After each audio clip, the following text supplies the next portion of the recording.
Israeli আগ্রাসনের অবসান না হওয়া পর্যন্ত অস্ত্র সমর্পণের আহ্বানে সাড়া দেবে না লেবাননের সশস্ত্র গোষ্ঠী হিজবুল্লাহ। শুক্রবার হিজবুল্লাহর মহাসচিব নাইম কাসেম এ কথা বলেন। হিজবুল্লাহর আল-মানার টিভি চ্যানেলে সম্প্রচারিত এক ভাষণে তিনি এ কথা বলেন। নাইম কাসেম বলেন, যারা প্রতিরোধ গোষ্ঠীর অস্ত্র সমর্পণের দাবি করে তাদের কাছে প্রথমে আগ্রাসন প্রত্যাহারের দাবি করুন।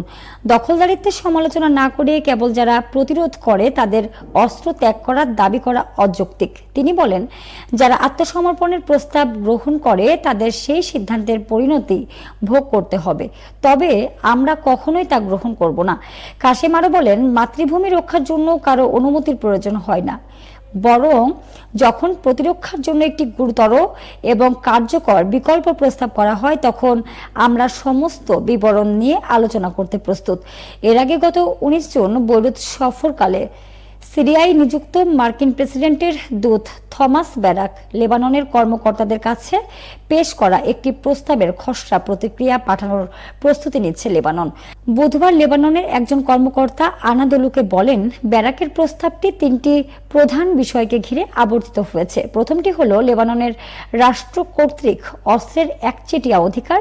নাম প্রকাশে অনিচ্ছুক একজন কর্মকর্তার মতে প্রস্তাবটিতে আর্থিক এবং অর্থনৈতিক সংস্কার, সীমান্ত নিয়ন্ত্রণ, চোরাচালান রোধ, শুল্ক বৃদ্ধি এবং ক্রসিং এবং জনসাধারণের সুযোগ সুবিধাগুলোকে পদ্ধতি কঠোর করারও আহ্বান জানানো হয়েছে।